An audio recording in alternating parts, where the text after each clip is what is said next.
said, I can't tell you how many people have come back to me and said, I didn't like it at the time, but it's the best thing that ever happened to me. I went and got this job, and I just flourished. Would you be willing to go into your place of employment tomorrow and make the hard decision and communicate and execute the plan by realistically assessing your employees' skills to maybe move them into a different position? Maybe move them out. One of the problems that we have oftentimes is, this is what happens. If you're a good teacher, if you're a great teacher, what do you become? Principal. Different skill set. That's why you have a lot of great teachers who go into being principal and they fall apart and they can't do it. Now, if you're the best salesperson, what do you become? Sales manager. Different skill set. Now, we've talked about the skills. Let's move into the character issues. And I got 3 specific character issues that I'd like to share with you in the last few moments here. The first one is relationships. Now, if you're like most people, you probably say, wait a minute, relationships sounds more like a skill. There are relational skills.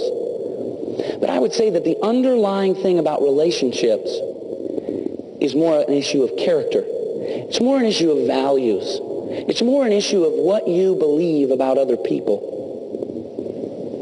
You see, it's easy to go into a place of employment and to bump up against other people for 8 hours a day, and maybe they say something that rubs you the wrong way. Maybe they do something that causes a broken down relationship. It's easy in our day and age of throwaway relationships to make that value decision inside that says, I'm just not dealing with her anymore. I'm not going to give that guy any more time. I would say that that's an issue of character. People are too important. And your organization will never go as far as it needs to go or can go until those relationships. Now, I'm not saying you have to be lovey-dovey and do group hugs and all that kind of stuff, but I am talking about valuing the relationships enough that you will then move into the skill base of relational skills that you need to create those relationships. And you say, okay, Chris, that sounds all warm and fuzzy. What can I do tomorrow? I want you to think about that person. You know who I'm talking about. That person bugs you to death, annoys you, maybe even treated you wrongly at one point in your life or your career. I encourage you to take them to lunch tomorrow and say, you know what, I'm making a decision about how I value other people. It's a decision for me as a human being, but it's also a decision for our organization. Because I know that our organization will never go further until you and I have settled our issues and at least begun to appreciate one another and work together and to value one another. Could you do it? Could you walk into the office tomorrow and say, you know what, I'd like to take you out to lunch. I'll buy my treat. I don't want to go into the big thing right now, but I just want to tell you, I kind of want to bury the hatchet and let's get over some of these things and start moving on. That's leadership. Why is it leadership? Because you're going to initiate. Leaders are initiators. They're the people who make things happen. They're catalytic. They make things happen. Now, please, don't any of you ask me to go to lunch tomorrow. Could you go in and ask them to go to lunch? That's something right now leadership. Tomorrow morning, walk through the office, stop by their cubicle and say, what are you doing for lunch? Even if their lunch plans are already taken, they're going to be blown away by the fact that you even asked what their lunch plans are. You see, leadership is always about relationships. We talk about leading systems or leading organizations or leading businesses. You don't lead that. It's a misnomer. We do not lead organizations. We do not lead churches. We do not lead businesses. We do not lead nonprofit groups. What do we lead? People. We always lead people. And if the minute you begin treating people as a unit, you're not going to be able to lead because people are different. Everybody reacts to things differently. Everybody's wired differently. Some people are task-oriented. Some people are big-picture-oriented. You've got to realize that as a character issue, to appreciate and value individual people in individual ways, that's the kind of right-now leadership you can start tomorrow and will begin to increase your influence with people's lives. The next one is integrity. I probably don't even need to beat this drum very much just because of what's going on. We can just open the newspaper and go through over and over and over again. And quite frankly, I don't think we have an integrity crisis now. I think we're more aware of integrity breakdowns. You see, people are people. And people have been doing crazy things and ripping people off ever since human history began. You know, G.K. Chesterton gave a great quote. I don't know if you remember G.K. Chesterton, but he said original sin is the only philosophy empirically validated by 3,500 years of human history. You look back over the annals of time and you will see that we have breakdowns of integrity all the time. We know more about them now. We hear more about them now, but mainly because of mass media. People have been ripping people off forever. People have been hurting other people forever. I don't think we have an integrity crisis, but I do think integrity is something we need to take seriously as leaders. Why? Because people are going to look at you and they're going to ask, either consciously or subconsciously, do I trust this person? One of the greatest things that ever happened to me in my understanding of this idea of integrity was I was reading through a book. I don't even remember what the book is. I was reading through the book with a group of people I was taking through a leadership class, and the author made this point about the word integrity. Now think about the root word integrity. Integrity shares the root word with another word that we all learned, well, I never took this class, but you all learned in high school math. Does anybody remember what an integer is? What's an integer? An integer is a whole number. And this author unwrapped that issue of a whole number is an integer, and integrity is the idea of being whole. It means you don't lead half your life this way and half your life this way. You don't lead a third of your life this way and a third of your life this way and a third of your life this way. It means when somebody looks at you, they see a whole person. They know that when you speak, you are telling the truth because you are a person who tells the truth. They know that when you say you are going to do something, you're going to do it. Why? Because you're a person who does what they say they're going to do. My question for you would be to look inside your life tonight as you go from this place and you go home and you do your things before you get to work tomorrow. Say, what issue of my life is not whole that my employees can see? And that's an issue that you can rectify. One of the analogies I like to use with groups that I talk to is you're driving down the road and you've got a client or an employee and they're sitting over there and the cell phone rings and you pick it up, and let's just use a salesperson for example, and you're going, yeah, we can make that work. Yeah, I was just on my way over there. And you're winking at the person next to you and you're kind of chuckling about it because they know you're putting one over on the person on the cell phone, right? And you think, oh man, I pulled that one off. But what did you just do? You just told that person sitting next to you, I'm not a whole person. I tell the truth sometimes. I lie sometimes. Now, a few days later, you're driving down the road, cell phone rings, and who is it on the telephone? It's that person that was sitting with you a few days later, and they say, hey, what are we going to do about the Johnson account? And you say, yeah, about the Johnson account. What we're going to do is, they won't follow you because they don't know anymore. They can't trust anymore. There's always the question in their mind. Will it really take place? Does she really mean it? Is he really capable of doing what he says he's going to do? I love that concept of wholeness. And I remember that all the time. The integer, it's a whole number. Are you whole? Think about that before you march into your place of work tomorrow morning. What issue do I need to make whole? Maybe there's somebody that you've lied to in your place of employment. You want to break down communication. You want to break down relationships. You want to break down the execution of a plan. You want to break down the forward movement of your organization. Just lie to somebody. Maybe what you need to do is go in there tomorrow and say, I need to make things whole. Hey, let's go to lunch.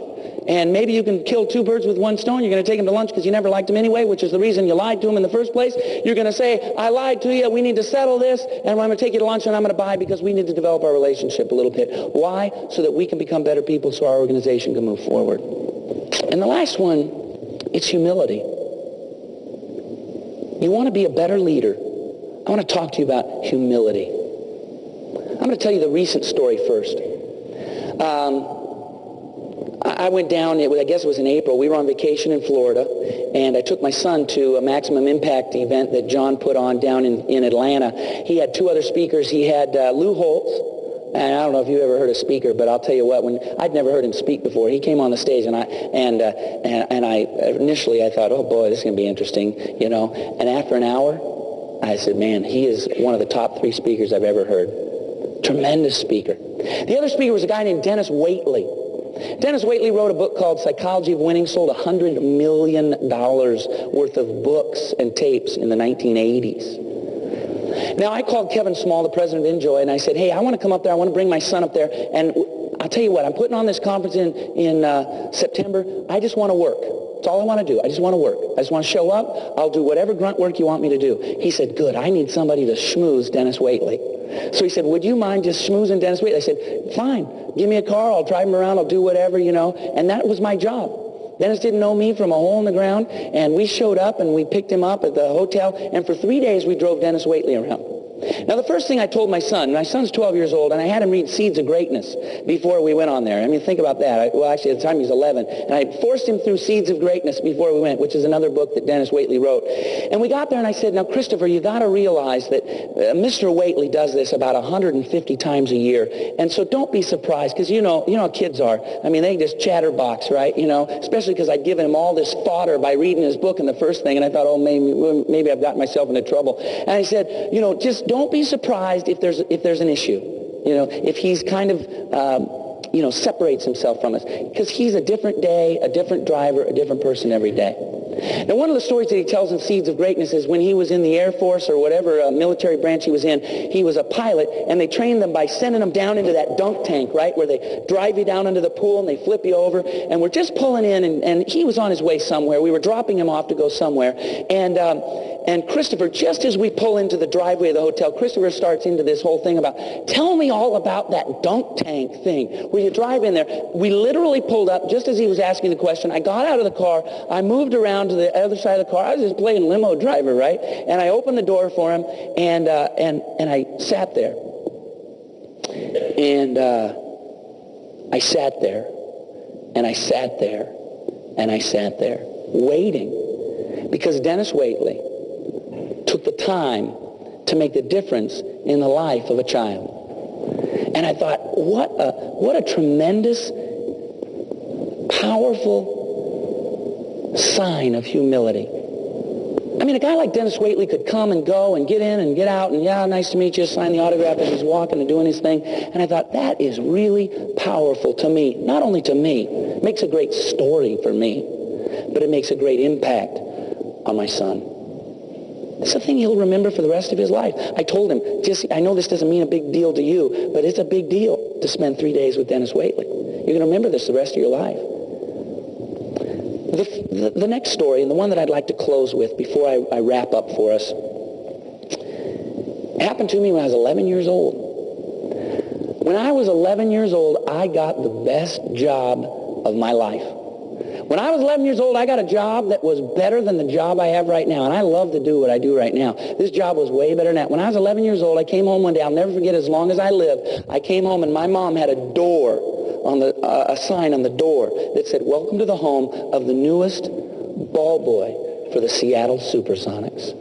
I was 11 years old, and I went in, and I started working as a ball boy for the Seattle Superstars. I mean, it was a dream come true. 7 years, from the time I was 11 till I was 18. The first year, you probably remember the year we started out 5-12, or 5-17. I got there when we were 2-11. We switched coaches. We brought Lenny Wilkins in. We went all the way to the championship. We lost the championship that year. The next year, when I was 12, we won the world championship. I was in that ticker tape parade. I don't know if you remember that. I mean, I know you don't remember me, but you probably maybe remember, you know, I was the little runt in the back going like this, right? And but I want to tell you a story that happened to me. A few weeks into my job, I fell off a roof and I broke both my arms. I'm 11 years old. I break both my arms. And you know how they set your arms, right? You know, cast up to here. And I come walking in for work one day. And I walk up to Frank Furtado, and I don't know if you know Frank Furtado, but he's an old curmudgeon type, and he scared me to death back then. And he was taping the heels of Dennis Johnson.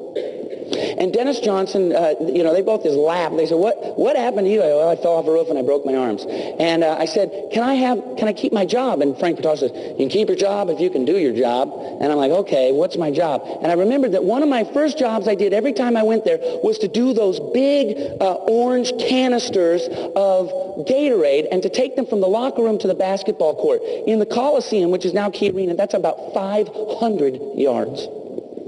So I go in there, and I get these orange things, and I unscrew the lids, and then I rip open the thing, and I pour the stuff in there, and I put the hose in, and then I stir it like this, and I screw the lid on. And I do that with 2 of them. And then I get them by the pinkies, and I'm carrying them, dragging them through the Sonics locker room. And as I'm dragging them through, Dennis Johnson says to me, hey, when you get those outside the door, wait for me. I'm going out to shoot for a minute. Because they go out and they shoot, and then they come back, have a team meeting, then they go out and shoot as a team. And okay. I mean, I'm the follower, right? You just do what you do. You do what you're told. So I go outside and I sit down on the canisters. Pretty soon DJ comes out and he hands me the ball and he picks up those canisters. Now about the first 200 yards we're in a tunnel. About the last 300 yards you're walking through the crowd. People asking for autographs. People looking at him. NBA basketball star. 5-time NBA All-Star. 9-time all-defensive team. Guaranteed entry into the Hall of Fame of basketball. One of the greatest defensive players ever. Superstar. 6 weeks without Frank Furtado's knowledge, leader carried followers water. Why? So I could keep my job. Now you might say, well, what's the practical implication? I'll tell you the practical implication for DJ. See, back then, it was before all the microbrews and all that stuff, and after the game, one of my jobs was to hand out beer to the players. And we always had about 24 Budweisers and about 6 Heinekens and about 6 St. Pauli Girl beers. I remember the names and everything. Most everybody drank Budweiser. Guess who drank Heineken? Follower took care of leader. Every single time, DJ drank Heineken. Never drank the bad stuff. I mean, I gave him the good stuff. I'll tell you why. Follower was serving leader. Why? Because leader served follower. His humility earned a devoted follower. I mean, I took care of all the other players as well, but I mean, he got preferential treatment. I followed him. What could you do tomorrow to humble yourself with the people who work with you? To go in there to take a whole different task instead of being a taskmaster, but to humble yourself and say, what can I do to serve you? What could you do if you just walked up and said, hey, what can I do to make your job easier? Is there anything I can do, something I can take off of your plate to make this work? I just want to readdress them very quickly. Communication. What can you do tomorrow to communicate? Make the hard decision. What hard decision do you need to make? Execution. What first step can you do tomorrow to execute the plan? Realistically assess. Maybe it just means taking the legal pad, going through the people, listing out the strengths, listing out the weaknesses, listing out are they in position or out of position. Valuing the relationships of the people in your organization. Taking a look at the wholeness of your integrity and saying, I will make this decision about who I am as a person in my areas of integrity. And what can you do to serve those who follow you and in turn gain even more devoted following? These are the things that will make you the kind of person who doesn't just have one or the other, but you have skills that are tremendous. You'll have character that is tremendous. In doing so, you will garner people's devotion and following, and you will indeed become an extraordinary leader. Thank you.